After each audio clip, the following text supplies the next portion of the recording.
Oke, selamat malam pada Bu Hayuni selaku dosen Etika Profesi Informatika. Kami dari kelompok 3 sebelumnya ingin meminta maaf atas keterlambatan pembuatan videonya. Oke, kami dari kelompok 3 akan membahas tentang unauthorized access to computer system, perspektif etika profesi dalam bidang informatika. Sebelum kami memulai, kami ingin memperkenalkan diri kami. Pertama ada saya Ahmad Farizki, kemudian ada Denny Mezar, kemudian ada Ega Mafaza, dan juga Agus Setiawan. Next. Oke, slide ini akan dijelaskan oleh Denny Meza. Silakan. Mana di sini ada agenda presentasi. Yang pertama ada pendahuluan dan latar belakang. Yang kedua konsep dan klarifikasi akses tidak sah. Lalu ada etika profesi informatika. Yang keempat ada prinsip-prinsip etika yang dilanggar. Yang kelima ada perspektif teori etika klasik. Lalu ada kerangka hukum di Indonesia. Yang ketujuh ada dampak multidimensional. Dan yang terakhir ada rekomendasi dan kesimpulan. Next.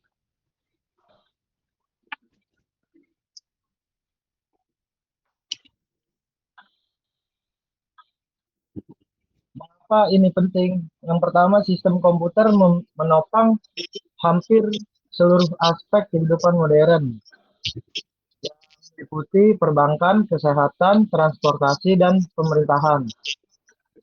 Yang kedua, ancaman akses tidak sah terus meningkat seiring percepatan transformasi digital di Indonesia. Lalu mayoritas pelaku memiliki latar belakang IT, mencerminkan krisis etika profesi. Pendekatan teknis dan hukum saja tidak cukup. Diperlukan adanya fondasi etika yang kuat. Dari data yang ada di tahun 2024, serangan cyber terhadap infrastruktur digital Indonesia meningkat drastis. Insiden keamanan cyber melibatkan aktor internal dari dalam organisasi. Tiga pilar, yaitu teknologi, hukum, etika, di mana ketiganya harus bekerja bersama-sama. Yang kedua, konsep dan klasifikasi akses tidak sah.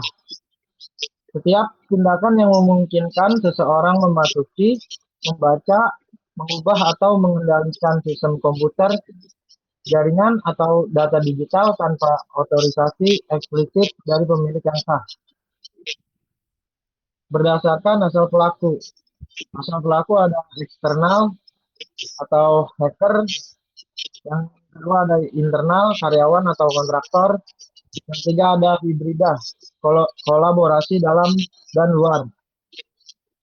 Tujuannya adalah finansial atau pencurian aset. Kedua, ideologis atau hacktivism. Yang ketiga, intelijen atau spionase. Yang keempat, sabotase. Yang kelima, rasa ingin tahu. Berdasarkan metode teknis, eksploitasi autentifikasi. Lalu ada eksploitasi software, rekayasa sosial, serangan jaringan, malware atau rootkit. Next. Oke, di slide ini akan saya jelaskan. Di sini ada etika profesi informatika. Penjelasannya, apa itu etika profesi? Yaitu seperangkat norma, nilai, dan prinsip yang mengatur bagaimana seorang profesional IT bersikap dan bertindak dalam kapasitas individu maupun komunitas profesi. Tiga pilar landasan etika profesi IT. Yang pertama ada otonomi dan tanggung jawab. Ini berarti kebebasan pakai keahlian diimbangi tanggung jawab penuh atas konsekuensinya. Yang kedua, kepercayaan publik. Profesional IT mengemban amanah publik atas infrastruktur digital jutaan orang. Dan yang ketiga, tidak merugikan. Wajib menghindari tindakan yang membahayakan individu, kelompok, atau masyarakat. Lalu di sini juga ada 5 prinsip yang dilanggar oleh akses tidak sah. Yang pertama, ada integritas dan kejujuran. Tindakan sembunyi-sembunyi yang tidak dapat dipertanggungjawabkan secara terbuka. Kemudian yang kedua ada penghormatan privasi, yaitu memasuki ruang informasi orang lain tanpa izin, melanggar martabat dan otonomi individu. Dan yang ketiga ada tanggung jawab sosial. Ancaman terhadap infrastruktur berdampak sosial luas, bukan hanya pada target spesifik. Yang keempat ada kepatuhan hukum, kewajiban etis dasar seorang profesional yaitu taat pada regulasi yang berlaku. Dan yang terakhir, non-malfeasance, wajib menghindari kerugian bagi pihak lain, baik langsung maupun tidak langsung. Kemudian di sini ada perspektif teori etika klasik. Di sini ada 3. Yang pertama ada deontologi. Salah secara inheren yaitu uji universalisability. Jika akses tidak sah menjadi norma universal, kepercayaan digital global akan runtuh. Prinsip di balik tindakan ini bertentangan dengan nalar moral. Yang kedua ada utilitarisme atau kerugian atau manfaat, kalkulasi cost benefit kerugian finansial korban plus biaya pemulihan plus erosi kepercayaan publik jauh melebihi keuntungan individual pelaku. Yang ketiga ada etika kebajikan, yaitu cermin karakter buruk. Akses tidak sah mencerminkan ketamakan, ketidakjujuran, dan ketidakpedulian. Kebalikan dari kebajikan-kebajikan yang harus dimiliki oleh profesional IT. Next. Nah, di sini ada kerangka hukum di Indonesia. Di sini juga ada 3. Yang pertama UU ITE, UU nomor 19 tahun 2016. Yang pertama ada pasal 30 ayat 1 sampai 3, melarang akses ilegal dalam segala bentuk. Yang kedua pasal 31, melarang penyadapan atau intersepsi ilegal. Yang ketiga ada pasal 32, melarang perubahan atau perusakan data elektronik. Yang keempat sanksi, yaitu pidana penjara hingga 8 tahun lebih plus denda besar. Kemudian yang kedua di sini ada UU PDP, UU nomor 27 tahun 2022.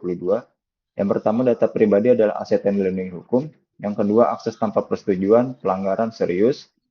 Yang ketiga sanksi administratif, denda dan pembatasan kegiatan.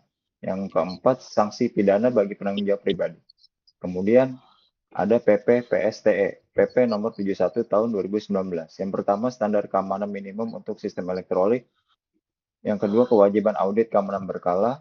Yang ketiga, mekanisme pelaporan insiden cyber wajib. Yang keempat, berlaku bagi penyelenggara pemerintah dan swasta. Next. Selanjutnya akan dijelaskan oleh Agus. Oke, di slide ini ada dampak multidimensional akses tidak sah. Untuk individu, ada pencurian dan kerugian finansial langsung, trauma psikologis dan rasa tidak aman, kerusakan reputasi yang sulit dipulihkan, lalu penyalahgunaan data pribadi jangka panjang. Untuk dampak ke organisasi, gangguan operasional berhari-hari, biaya pemulihan sistem dan forensik tinggi, kerusakan reputasi dan hilangnya kepercayaan, lalu denda regulasi dan risiko litigasi. Kemudian yang ketiga, infrastruktur kritis negara, ancaman terhadap kedaulatan dan keamanan, gangguan layanan publik skala besar, potensi instrumen perang cyber atau cyber warfare, kemudian hambatan program transformasi digital nasional. Lalu untuk dampak ke ekosistem digital, erosi kepercayaan publik secara kumulatif, penghambatan adopsi layanan digital baru, ada kerugian ekonomi digital jangka panjang, dan melemahkan fondasi kepercayaan transaksi digital. Nah, ini adalah wilayah abu-abu dilema etisnya. Uji keamanan tanpa otorisasi, apakah membuktikan kerentanan dengan mengeksploitasinya atau tanpa izin dapat dibenarkan demi kepentingan umum? Jawabannya tidak. Ini bisa dilaporkan melalui responsible disclosure tanpa eksploitasi aktual. Akses ke sistem tak dijaga. Pertanyaannya, mengakses sistem yang tampaknya tidak aktif atau tidak dijaga, apakah tetap merupakan pelanggaran? Ya, status aktif atau tidaknya tidak menghapus hak kepemilikan pemilik sistem. Lalu whistleblowing digital, mengakses sistem tanpa izin untuk mengungkap korupsi atau kejahatan serius, dapatkah dibenarkan? Ini wilayahnya sangat kompleks, karena prinsip kepatuhan hukum berbenturan dengan tanggung jawab sosial dan keberanian moral. Nah, ini ada rekomendasi strategis. Lembaga pendidikan tinggi, etika profesi sebagai mata kuliah wajib inti, bukan pilihan. Pembelajaran berbasis kasus dan dilema etis nyata, simulasi lab keamanan cyber dengan panduan etis yang ketat, program mentoring dengan profesional senior berintegritas, penilaian kompetensi etika terintegrasi dalam evaluasi akademik. Dan rekomendasi untuk organisasi dan penyelenggara sistem. bisa menerapkan prinsip hak akses minimal secara konsisten, pelatihan kesadaran keamanan berbasis nilai, bukan sekedar prosedur, kebijakan responsible disclosure yang jelas dan melindungi pelapor, audit keamanan berkala oleh pihak independen, kebijakan keamanan yang komprehensif dan ditegakkan konsisten. Selanjutnya akan Kemudian ada dijelaskan oleh itu. Ega. Di sini ada slide rekomendasi strategis. Ada 5 komitmen profesional individual. Yang pertama, yang perlu mengakses sistem yang tidak secara eksplisit Anda berwenang terlepas dari kemampuan teknis yang dimiliki. 2, laporan kerentanan yang ditemukan secara bertanggung jawab, responsible disclosure tanpa mengeksploitasinya. Yang ketiga, tolak instruksi apapun yang mengarahkan Anda untuk melakukan akses tidak sah. Kewajiban etis melampaui hierarki. 4, jaga kompetensi keamanan cyber secara berkelanjutan agar mampu merespon ancaman dengan cara yang etis dan efektif. Yang kelima, bangun kesadaran diri, tanyakan, dapatkah saya bertanggungjawabkan ini secara terbuka sebelum setiap tindakan. Pembuatan kebijakan dan regulator.